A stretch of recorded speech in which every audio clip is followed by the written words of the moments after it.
and nothing of value was lost.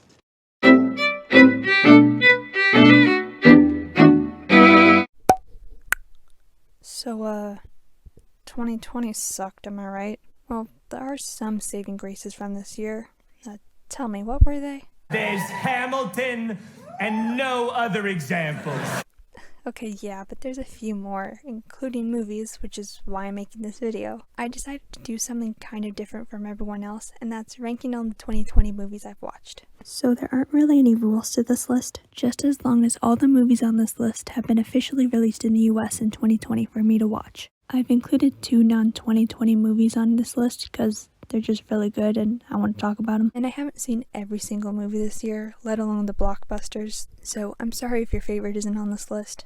I'm not a fan of horror, and I don't want to pay for something that I know will fry my brain. I watched Lost and Perfect Blue for the first time this year on top of all the real life crap, so I feel like that's the most I can handle. Follow my letterbox so you can see me rate and review 2021 movies in real time. So with that being said, fork you, Miss Rona, for postponing all these movies I've been anticipating. It wasn't a dream, the island was real, the Flash Sideways storylines were in purgatory, and let's get started. Behold my albino mouse turd. From the co-director of Atlantis The Lost Empire, The Hunchback of Notre Dame, and Beauty and the Beast, and produced by the director of Food Fight, comes Bobbleheads the Movie? Oh, how I wish this was a joke, but nope, it's real.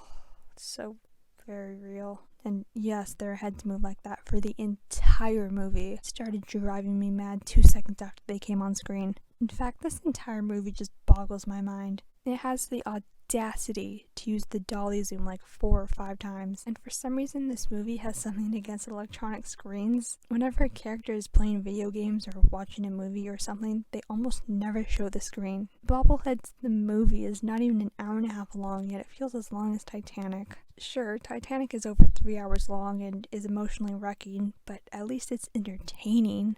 And speaking of which, this movie actually references Titanic, and it doesn't even make sense. They take you, and Deuce gets left here. It's so Romeo and Juliet, so Titanic. And you know 3 of them died. This film is bonkers, and I kind of don't want to spoil it. It's truly something you have to see to believe, so it's on Netflix if you're brave enough. Très magnifique! It's like something out of HTGV. It's a foul. Oh, yeah, I forgot this movie came out in 2020. Just watch Song of the Sea instead. Better visuals, better music, better Irish mythology and lore, better lighthouses, better everything. Let's just leave this movie in 2020. Ruh-roh. The feeling I had after eating 8 crescent rolls from Thanksgiving dinner while watching this was more enjoyable. We have it totally under control. Wear a mask, people. It's not that hard. I guess I just never thought I'd need anyone else. As I say for most of the Netflix teen romance movies I've seen, it's a movie that exists. I kinda had my hopes up because I thought it was cool this one had an Asian LGBT lead, but the movie itself was just I don't remember much that happened that really interested me. I know there's one scene when 2 characters, who, mind you, are high schoolers, just text poems to each other, and I thought that was pretentious. As a high schooler myself, I just can't really see anyone my age doing that. If anything, we would be sending TikToks back and forth. Every kiss begins with Kerosene! More kerosene! I love you so much, Toto. Do you know these boiled potatoes are salty? Mother's balls are burning. Ball burner. I'm still really happy Netflix is investing money into more original animated movies, but the Willoughbys could have been so much more. Well, at least we got Over the Moon. More on that later.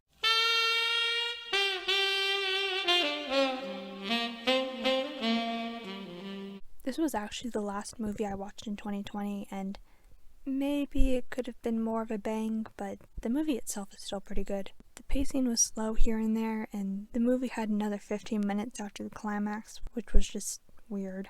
However, I really liked the costume design, and Millie Bobby Brown was definitely the best part. I love her. I wish her nothing but the best for her career. And the following might be an unpopular opinion according to some reviews who would disagree with me, but I like that Enola was breaking the 4th wall throughout the movie. Since she's, well, alone, the 4th wall breaking would make sense since she doesn't have anyone else to talk to.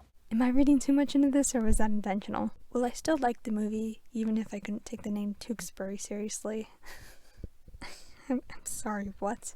Song we now our gay apparel. Graham from But I'm a Cheerleader is a director now? Cool. That being said, Happiest Season was pretty good. It's nice seeing Victor Garber in something I like where his character doesn't die by the end. And oh my gosh, Kristen Stewart and Aubrey Plaza. I'm not exactly saying I ship them because Kristen is with Mackenzie Davis, but let's just say I felt more chemistry between Abby and Riley, and I'm positive that's not a controversial opinion because I saw half of Twitter talking about it. And all that jazz. No, I don't understand why Hollywood has been obsessing over James Corden, but I kinda liked him in Into the Woods, and he was alright in The Prom as well. Yes, I wish the casting director went with an LGBT actor instead, but I guess someone like Neil Patrick Harris was too busy. He would have been perfect, come on. But seriously, if we're talking about the performance itself, I honestly genuinely liked it. I thought James Corden did a good job for the dramatic scenes he was in, but aside from that, I thought Keegan-Michael Key was cool, and I wish the movie did more with Nicole Kidman's character, especially after that Chicago-inspired number. When will my reflection show who I am inside? Perhaps my hopes were a little too high for this movie, especially for a live-action remake, but it's also really not as horrible as everyone says it is. Like, what, Mulan gets a 2.4 when it at least tries to be different from the animated film, but Beauty and the Beast gets away with an average score above 3? Thanks, I hate it. I think I'm one of the few people who don't mind the changes, like no songs and no Mushu since the original Ballad of Hua Mulan didn't have them, and I'm all for a more mature take on the story. I thought Xiangyang was cool. Gong Li definitely gave the best performance in the movie. However, if you take something away, it means you need a good replacement. Maybe have Mulan start befriending her fellow comrades, rather than acting rude and standoffish for most of the time. Yeah, the animated Mulan was standoffish too, but at least she actually made some small talk and some eye contact. I have another criticism, but it's with my review itself. I said that characters were running on walls and kicking spears and arrows midair with no explanation, but I didn't really realize that this movie is basically a wuxia film. I've been watching more Chinese films in quarantine where martial artists don't always have to follow the laws of physics, like Crouching Tiger, Hidden Dragon, Shadow, and Kung Fu Hustle. Whitesnake has wuxia action here and there too, which I watched months before Mulan, but I guess since the movie's in the medium of animation, I already suspended my disbelief, so I didn't question it. Whoops. Oh, wait, I'm supposed to be talking about the Mulan remake. Well, it's really not that bad, but I wouldn't defend the movie with my life. I like that it's directed by a woman, but you really couldn't get one of Asian descent? Was Jennifer Yun Nelson busy? Hello? That Ming-Na Wen cameo was freaking awesome though. Also, I'm in journalism at my school, and I wrote a review for the movie, which actually ended up in our magazine. Pause and read it if you want. So check Mulan out if you want, but I would rather recommend some other movies I previously mentioned. Well hey, look at that, it's the first movie I've reviewed on this channel. It's not even a year old and I'm already cringing at my editing and filming location decisions. Well, I thought the movie itself was fine. Honestly, kind of glad I watched it at home for free instead of paying for it, but it was fine. You can already guess which 2020 Pixar movie I prefer. More on that later.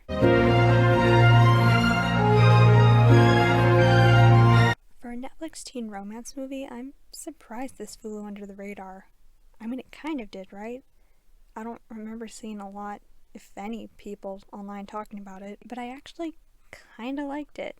It's probably my favorite out of the Netflix teen movies I've seen. For one, I thought Elle Fanning and Justice Smith had good performances and good chemistry. The movie overall is very pretty to look at with its cinematography and color palette, and I love the soundtrack. I listen to it pretty often, it's gorgeous. However, if you want to watch this, which I would recommend, and haven't read the book, I would recommend to not watch the trailer. I haven't read the book, but I guess the ending because it was just so heavily implied. I don't know if that's me with my big brain or another terribly edited Netflix trailer showing too much, but I wish I read the synopsis before watching it. Speaking of the book, I've been wanting to read it after watching the movie. I've yet to read it, but it's on my watch list, trust me. Don't be filming this for one of those casual introductory shots, please. Shit's demeaning. I'll be honest, it took me a tad too long to realize this was a mockumentary. I thought it was just the opening scene that was a sketch, not the entire movie. I just dived in not knowing too much, and now I'm realizing it literally said it was a Netflix original comedy or something at the beginning. But I like the idea of a 2020 mockumentary. I like seeing Joe Keery and Kristen Milioti. The comedy was pretty hit and miss, either genuinely funny or just plain cringy. Davos is basically Coachella for billionaires. Hugh Grant was funny, and Samuel L. Jackson summarizing the Oscar Best Picture nominees was great. Also, I watched the entire movie thinking this was Amanda Seyfried. Because I'm Harley freaking Quinn! Okay, now we're getting to the actual good stuff. It was definitely better than Suicide Squad, I'll say that. I love seeing Harley Quinn's character go into a completely different direction, and I think it really worked. This movie was gorgeous to look at, and I thought Wonder Woman was colorful. Black Canary was awesome, Detective Chell was cool, and Roman Sionis was just bonkers. He's into face masks, and unfortunately I'm not referring to those ones. While I did enjoy the movie and like seeing the DCEU go into R-rated territory, I have no idea if I can watch this again. Let's just say I prefer my violence to be PG-13. Even then, I'm glad I'm finally seeing more good DC movies. I miss summer, even though I couldn't really go outside. My gosh, I love the color palette of this movie. The vibrant blue of a chlorine pool, the warm yellows of the wedding reception, the foreboding red of the heart of the island looking cave. I'm really glad to see Kristen Milioti in more movies. I loved her in past TV shows, and it's great to see her branch out. She had wonderful comedic chemistry with Andy Samberg, and they were both great leads. It feels like I should watch it only during the summer because of those vibes it gives off. Who knows, maybe if I wait, it'll make the rewatch more satisfying. And I don't know about you, but I'm terrified of J.K. Simmons now. In my head, Great Uncle Ford is a sadist. Sensational. Now I'm the queen of Mars, I was invisible on Earth. Even though this is number 9, this is still one of the few saving graces of 2020. Though it's not as iconic as Across the Second Dimension and doesn't have as large of a scale, Candace Against the Universe is still a great Phineas and Ferb film. It's so great seeing these characters again, and it's impressive knowing some of the animation and voice acting were done at home. I always love seeing Candace and Vanessa team up, though I wish they were together longer during the runtime. Doofenshmirtz teaming up with the kids is always a treat. Isabella threatening Doof was great, and Adulting better be nominated for Best Original Song at the Oscars. I'm pretty confident to say this movie has the funniest scene of the year. I wouldn't dare spoil it, it's that fantastic. So I definitely recommend this movie, but remember, accidents can happen. Dad, we're not going to kill this chicken. So what are we gonna do?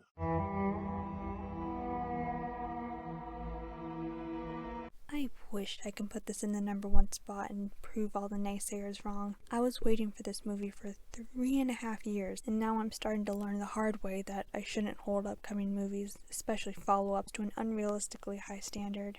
It's not as sensational as the first, but still really good. I had fun. I just like seeing these characters again. The story, however, has some issues. I went a tad too in-depth in my review of the movie, so if you want to see me ramble about the Prince of Egypt, be my guest. There was one detail I forgot to mention in my review, and that's after Steve and Diana are reunited. They start holding hands, and I'm positive it's a callback to the first movie. Diana sees a couple holding hands, and Steve explains to her that they're together romantically, but the two of them aren't like that. Yet.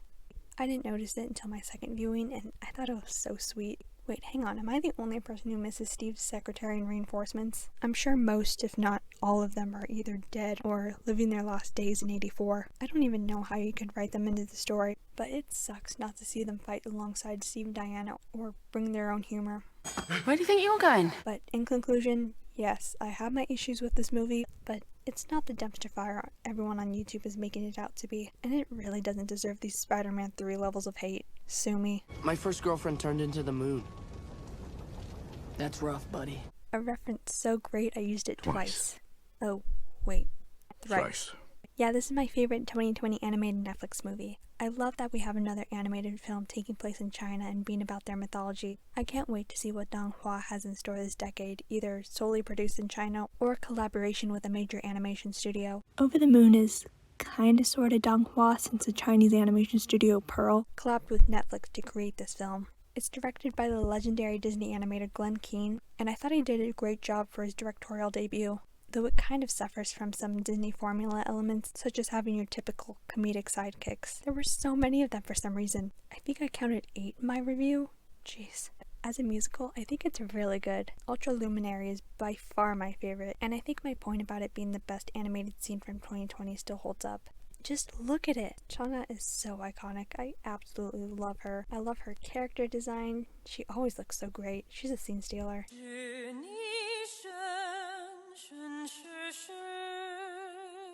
And because of this movie, I wrote one of my favorite Letterboxd reviews. I'm so proud.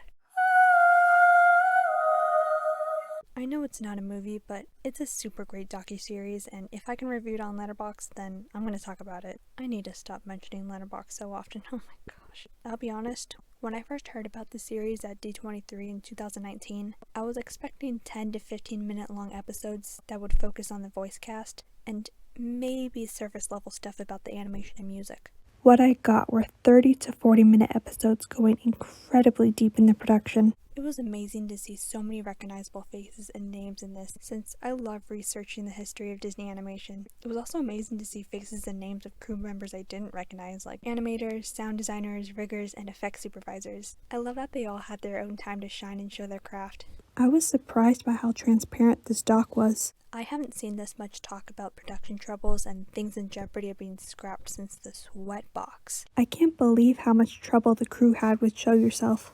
They didn't know what the tone was going to be, or even who was calling to Elsa. I'll have to agree with Sherfulis on that one. You'd think they would have it figured out during the first draft of the script. I still have issues with the movie itself, but I adored every second of the series. I binged it in one sitting the day it came out, so I hope we get more behind-the-scenes docs of upcoming animated Disney movies. We're getting one sometime in the future about Soul's last month of production during the pandemic. I can't wait for that one. And I really hope we get one for Raya and the Last Dragon too. We frickin' better.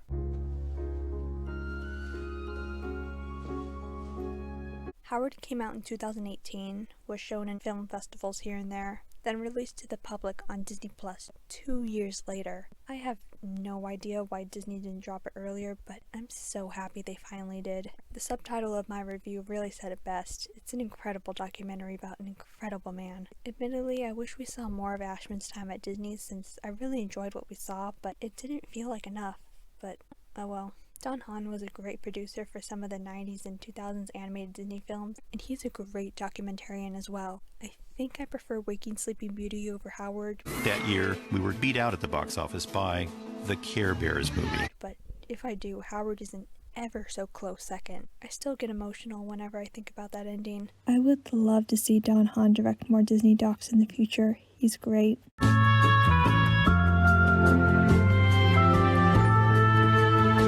I have a feeling just about everyone prefers Soul over Onward, and I'm one of them if you couldn't tell already. I love seeing Pixar play around with more mature concepts such as existentialism and asking, what's the point of living? I really like this as arguably Pixar's first adult movie. Yeah, kids can watch it, but they most likely won't fully understand it. Who cares? They can grow to like it. I'll be honest, this movie kind of re-sparked my motivation for playing the piano. Even though these 10 months of quarantine have been the perfect time to practice, I just don't feel like it. I print out sheet music of my favorite songs to learn, but then I put them on my desk and forget about them. This movie kind of gives me hope that I'll be as good as Joe Gardner someday, even though it's really hard to stay motivated. Remember in my review when I said I can't wait to see Pete Docter's future films? Well, I don't blame him for stepping down from directing since he's now the head of Pixar, due to some circumstances. But it sucks to know we won't get any new films from him for who knows how long. I'm still really happy he got the CCO position, and I'm looking forward to seeing where the company will go this decade. So if you somehow haven't seen Soul yet, check it out, especially because it doesn't have that ridiculous Premier Access price tag. It's going to keep drizzling. Not everyone has the gift, Sokka. This movie was released in 2019 in Japan, but not in the US until 2 weeks into the worst year of our lives, so it counts. This might be controversial, but I prefer this over Your Name. I thought Your Name was fine. I'm planning to rewatch it sometime soon to see if anything changes, but I love Weathering With You. I've seen most of Makoto Shinkai's feature filmography, and yeah, this one's my favorite for sure. By far one of the most beautiful animated films I've seen. Absolutely breathtaking, with a lovely soundtrack too. If you doubled the runtime of Garden of Words, that's Weathering With You. So many range shots. And I mean that in the best possible way. It was the first and only film I saw in theaters in 2020. Well, I saw Wonder Woman 1984 at a drive-in, which was the closest screening near me that's open, but Weathering With You was the only movie I saw where I got to walk into a theater and not wear a mask since it was released, before the world came into a crashing halt. And if anyone's wondering, yes. That poster in the background of my reviews is a Weathering With You one. They were handing these out at the theater and I just couldn't resist. Like I said, this movie is an absolute feast for the eyes. I adore the characters too. Natsumi and Hina are my favorites. Mr. Suga is great. I love Hina and Hodoka's chemistry. Cute little baby Rain is adorable, and Natsumi is iconic. Have I mentioned how much I love Natsumi? Also, according to this movie, Japanese McDonald's are better than American ones, because I would kill to have a Big Mac from a McDonald's in Japan if so. I knew it would take some time for me to get fully invested in the musical. Well, here we are. Here's a fun fact. I watched Hamilton more times in half a year than my favorite live-action movie in a year. Kinda don't know what else to say that hasn't already been said. Well, how about new things I've come to appreciate upon rewatches, and having more time to listen to the soundtrack? First off, I now have half the soundtrack on my everyday playlist on Spotify because the music truly is that great. It's like I discover a new song I start to like during each rewatch. I've been appreciating that turntable more and more lately. I absolutely love the way they utilize it. I still adore Jonathan Groff and Daveed Diggs, but oh my gosh, I love Leslie Odom Jr. He's such a great actor and singer. If I had a singing voice, I would never shut up. Striking right between his ribs. Hold your nose and close your eyes. And talk about those facial expressions. I love when the camera lingers on Burr, kind of to show what he's thinking. First, there's his face during the opening number after he says, I'm the damn fool that shot him. And the camera just holds on him to show that he still regrets shooting Hamilton. And during the election of 1800, there's this amazing reaction shot of Burr where he processes the fact that he just lost his chance of becoming president. This guy is seriously something else. Also, Hamilton is the reason why I have another one of my favorite Letterboxd reviews. And just to let you guys know, if I was ever in the production, I'd want to be the Bullet. Yes, I'm aware of the Bullet character now. After all these months, I think I've decided what my favorite Hamilton song is. There are so many great ones, it's hard to choose. It's The Room Where It Happens, but Alexander Hamilton is also fantastic, and Guns and Ships is a banger, and wait a second, the Reynolds Pamphlet slaps too. I've come to the conclusion that Alexander Hamilton is the superior Hamilton song.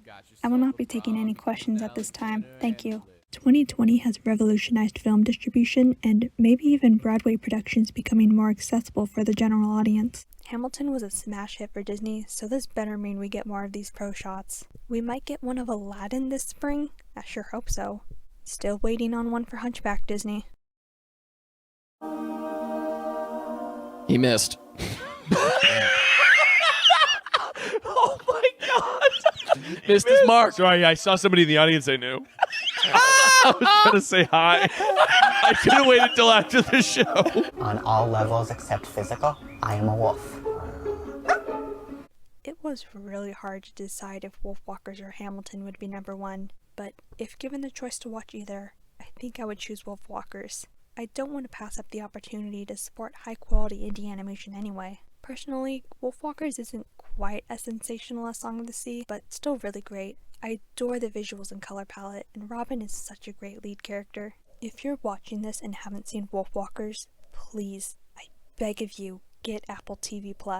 Use the free trial, this movie needs to be seen. I really want Wolfwalkers to win Best Animated Feature at the Oscars this year, but members of the Academy almost always vote for Pixar, and who knows how many of them have an Apple TV subscription, so why bother? But at the same time, let's see what happens. It could win for all we know. I wish nothing but the best for Cartoon Saloon's future. They truly are one of the best animation studios to date, and their next film, My Father's Dragon, is one of my most anticipated for this year. Let's hope this movie will finally introduce the general public to the studio's movies, because more people deserve to experience them. So, yeah. I think that's a nice way to end the video. I know this is a very different format compared to my reviews and commentaries, but I really enjoyed writing this ranking review. I would love to make more in the future. I hope 2021 will be kind to you because Frankly, we all deserve it. I'm so excited to see the future of filmmaking this decade, this year especially. Let's just pray the films I'm most looking forward to actually come out this year. Follow my social medias and be sure to comment, like, and subscribe for more movie and especially animation related videos. Bye!